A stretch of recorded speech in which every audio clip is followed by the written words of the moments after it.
Hello, guys. Welcome to the Wolfpack. My name's Dan, and I'm going to be talking today about Aston Villa versus Wolves. This is the match review. We're out for blood.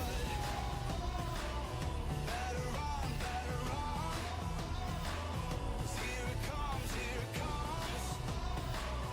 Better run, better run. When the wolves come out to play.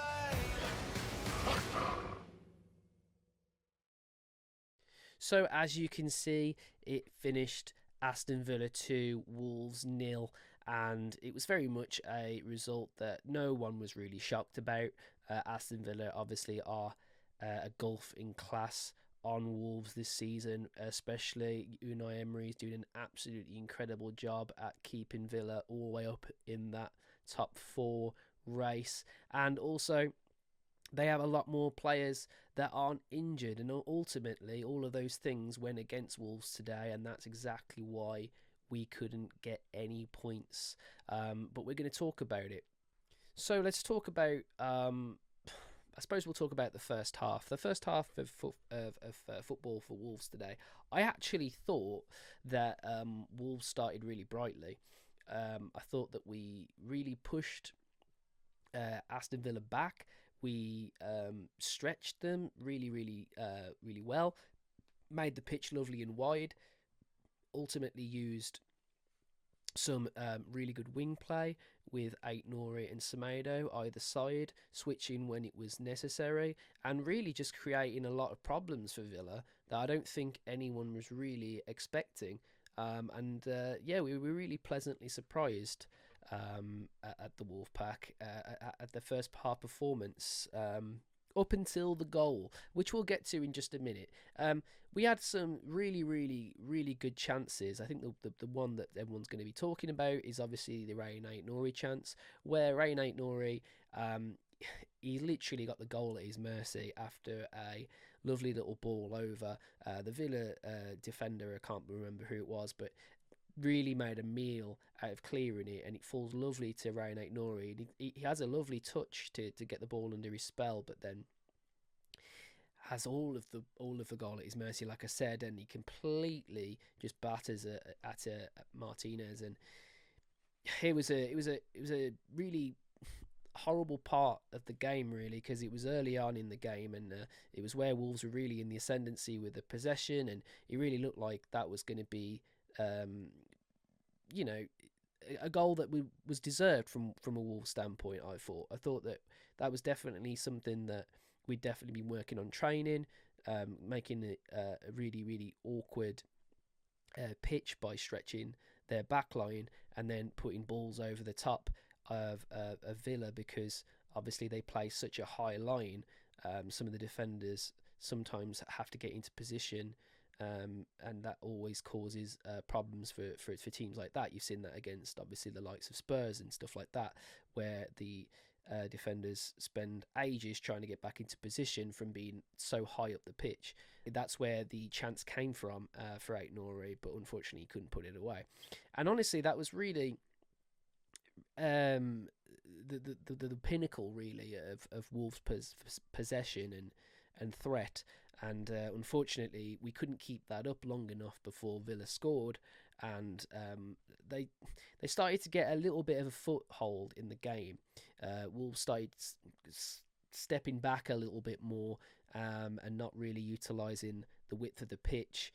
And genuinely just not winning that second ball. I actually thought Villa were poor before they scored that goal, and I do think we should really talk about that, because I feel like because Villa were so poor before that chance, it really makes that chance even worse, really, because you kind of think in hindsight that had Ait Nouri scored that in the sort of frame of the game and how it was going, with Villa really just knocking the ball forward and really wasting some good chances, it might have played into Wolves' favour to sit back more and be frustrating and hit them on the counter. But unfortunately, again, it didn't work out like that. Moussa Diaby got a goal on the 36th minute, and yeah, that was ultimately the the complete turning point in the game. Moussa Diaby gets a goal, and let's talk about it. So that goal comes from a free kick. The free kick's taken pretty well actually, and it finds itself wide on Wolves' left side. It's put into a dangerous area, and one of our Wolves players tries to deal with it. I think it was Doyle, and it ends up straight in the path of this Diaby, and he's still got quite a little bit to do, but he manages to squeeze it past Jose Sarr diving to his far post. But the issue I have with this goal is it could definitely been avoided, and I don't think it could have been avoided as much as people were saying, oh, we need to get out to him and stop them from striking the ball. But I don't really think that the players were really made aware of the positioning of some of those players that were sitting on side of the box. Don't think they thought that it was going to get to them, and when it did, yeah, it was like deer in headlights for most of our defenders. They really just could not close the ball down quick enough. And but the thing that disappointed me the most is that it came as a hard strike. It was a great strike of the ball. But the only thing that disappointed me is the fact that Kilman sort of ducks. He sort of gets out of the way like he's Neo from Matrix. This has been a few times now where I've seen some bits of Kilman that I don't like, and I feel like it's appropriate to talk about that now, considering I genuinely think he should just stick his head at that ball instead of ducking for cover. You could argue maybe he doesn't know it's coming, but I've watched it back, and in slow motion you can definitely see that Kilman ducks last minute, and it really just completely takes Sarr out of the equation because he's blindsided him completely.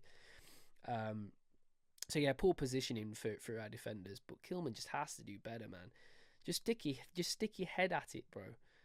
There's just been so many times just recently that I just feel like Kilman's been a little bit of a weak link for us. I feel like the last goal against Coventry is definitely a part of Kilman's fault. Obviously, Lemina didn't really play into favour there as well, but I do feel Kilman was responsible for getting beat. The other game that Kilman was struggling in as well with the United game, obviously with Mainu, just lets Mainu get through him far too easily. And I know Mainu's a good player, but just recently, there's a little bit of a weak side to Kilman that I haven't seen before. And even when I have, it's not been repeated enough to take note of. But yeah, that's one thing we needed to talk about, because I do feel like that goal was very avoidable, and I feel like Kilman really needed to do better. But yeah, after that goal winning, guys, I've just got to say, we completely lost the plot, man. We couldn't get on the ball. We weren't winning any second balls. Passes were completely led astray. We actually gave the possession away completely. It was almost as if we'd scored a goal and we were, I know Villa are obviously going to gain a lot of confidence from scoring, so that's ultimately what happened. But yeah, just Wolves just looked completely different after that goal winning, and it's a bit disappointing because I've seen under Gary O'Neill, Wolves, come into their own after conceding. And being a bit more tenacious, because oh my god, we really need to try now, guys, and we've been doing that all season, and through this match, it just didn't seem like we were ever gonna get a goal. It didn't seem like we were ever gonna cause any threat after that goal winning, and the half peters out basically, and we go into the second half. I do think Wolves started better again, started a little bit brighter. Asked a few questions, but nothing worth noting really. I feel like we'll talk about players individually at the end, but I do think that some players needed to step up a lot more in that second half. Considering we're only 1-0 down, anything can happen, and just feel like no one really took the game by the scruff of the neck and went for it. Do you know what I mean? And yeah, eventually. It was always going to happen, wasn't it? When Villa started getting on the ascendancy, they capitalised on it and scored a second goal. And this goal, again, could have been avoided. I think Tommy Doyle was trying to do too much with the ball. Lost the ball. The ball gets over to our wing again. It's it's a bit awkward, really, because there is a certain substitution. There is a certain substitution that we need to talk about. And that substitution is at 64 minutes, Hugo Bueno for Ryan Aït-Nouri. That is Ryan Aït-Nouri's side. I think Ryan Aït-Nouri would prevent that goal from happening. I think Hugo Bueno was just come on and he couldn't catch up with the game fast enough. He's asked to do something and he just doesn't do it. And Diaby gets completely clear of him, puts in a ball that he definitely didn't mean. Let's face it, he didn't. But you buy your own luck. We've said this before. And ultimately, that luck comes to Ezri Konsa, who is on the line to tap it home. It's 2-0, and it is genuinely game over at that point. And I tell you how I know that even Gary O'Neill, Mr. Never Gives Up, even he thought it was game over, because then there was 1, 2, 3, 4 substitutions in just over 10 minutes. And all of those substitutions said to me, we're not going to get anything from this game. Let's focus on Tuesday. And it's kind of sensible, I guess. But it just came across a little bit negative for me. But the thing is, you could kind of see it as a double-edged sword. One side of it, Gary O'Neill's being conservative. We've lost enough players. We don't want to lose any more to injuries. And then you look at the other side of it. Well, he has some really good players here that could still make an impact. You know, the likes of Semedo and Joe Gomez, Tommy Doyle. So, yeah, it was a bit negative, but I could see both sides of the coin, really. And should any of those players got injured, you probably would have argued that he should have took them off, ready for Tuesday. So he can't really win, can he? Bless him. Right, so we're going to talk now about the team that started. Honestly, we didn't have many, did we? We didn't have many to choose from. Let's just talk about him. Sarr, I felt like he had a decent enough game. I feel like the 2 goals that he conceded weren't really his fault. He was blindsided for the first one, and then the second one just completely took everyone. I think it even took me by surprise how that ball ended up in the net. So, yeah. Kilman, awful. I think Kilman was probably the worst player for us today. He didn't own up to that captaincy, and I'm waiting for it. I am waiting for him to own up to this captaincy. And for me, it just ain't happening, guys. It ain't happening. There's been a few occasions where he's looked like, you know, Mr. Calm and collective, and he's got us all sort of, you know, into that sort of mind frame. But sometimes you need a captain to just shout and just be more of a Cody figure and just demand more. And he just didn't. He just didn't demand anything. You know, he conceded 1 goal, and you could just see every single transition. Kilman, especially in that middle, was just completely backpedaling every single time. He would not make a rational challenge, even if it meant a yellow, even if it meant a free kick or whatever. He was only doing that, right, on the line, when he's just like surrounding a player with his arms and, you know, making it hard for their forward players. But just have some balls, man.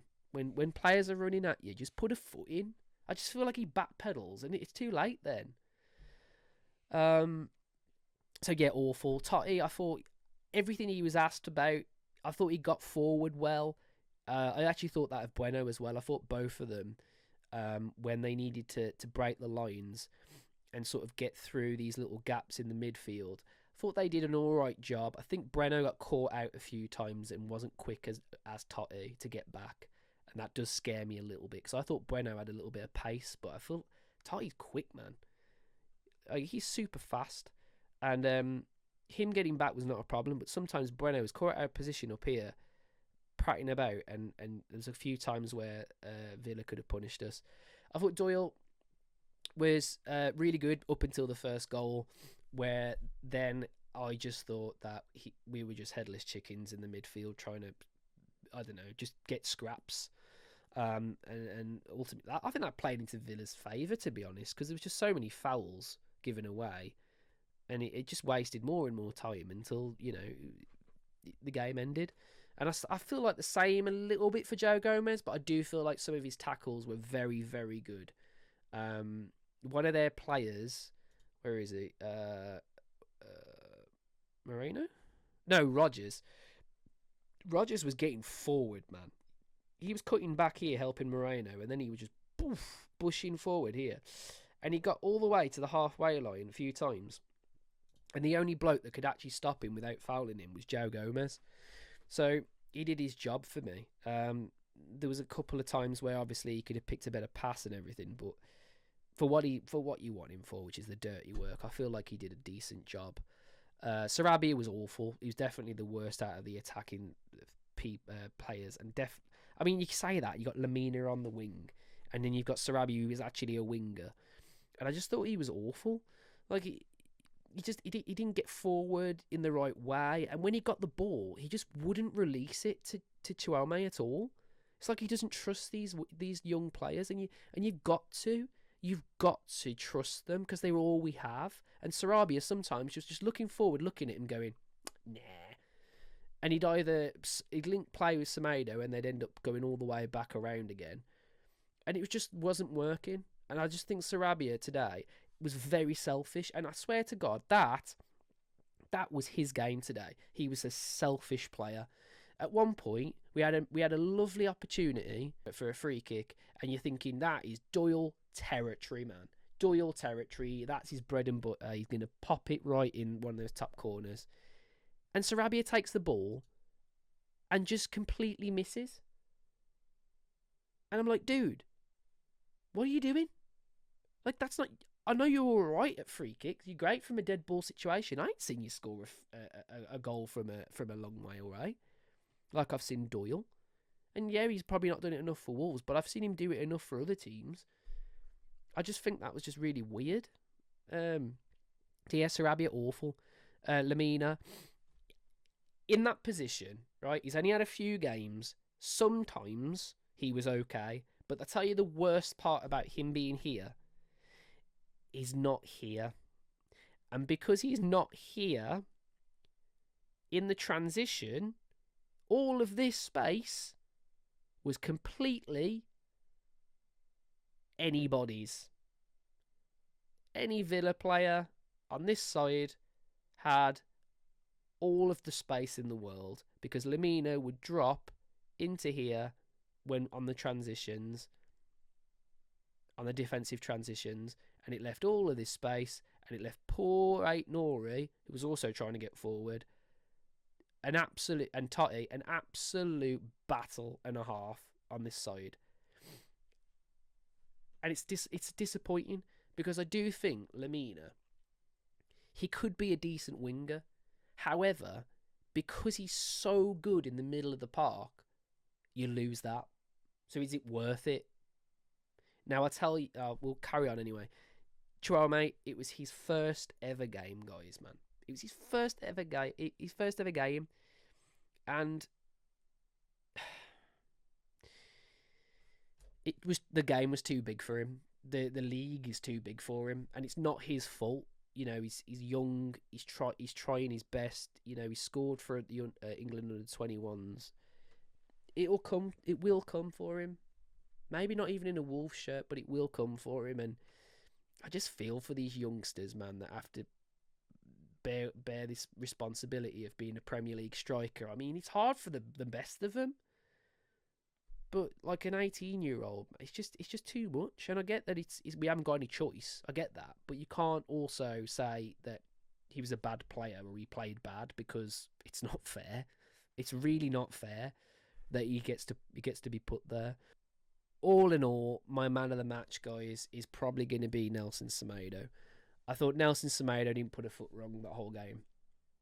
You can question me if I'm wrong, but I genuinely can't remember of a time where he didn't win the ball, he didn't get forward, he didn't put a ball in. He did everything that was needed of him, but ultimately he didn't have the team to be able to capitalise on anything he was doing. And it's just disappointing, man, because I do feel like the way we played today, if we had a full squad, we'd have give Villa a game today. I'm serious about that, because actually thought Villa were pretty poor up until their goals. And obviously they just gained momentum from them. But I thought actually before they scored those goals, I thought they were pretty poor, really. Didn't really look that good on the ball, didn't pass that well. And I just think if we had all of our players, mate, we'd have been all over them. But we didn't, and we lost. And that has left us. Let's look at the table. So we are now still 10th. We are still 10th. And we've got 41 points. We now need to win Burnley away. It's a game that we never win. It's a team that we never do good against. And yeah, we have to. We've got no choice. We have to. We have to go to Burnley and get 3 points if we want any hope of European football. That's the target. We need to start picking up some points. Villa was probably one of those games that we were never really going to win, because they're fourth in the table. They have most of their players. They're at home. All of these things basically went against Wolves today, and we lost. And it's one of those. But yeah, it is what it is. So yes, guys, thank you very much for watching. I hope you've enjoyed this. This is obviously my first match review. Just want to thank all of the boys at the Wolfpack for allowing me to join in on this awesome channel, and it's been an absolute pleasure. So guys, until the next one on Tuesday against Burnley, I'll see you on the next one.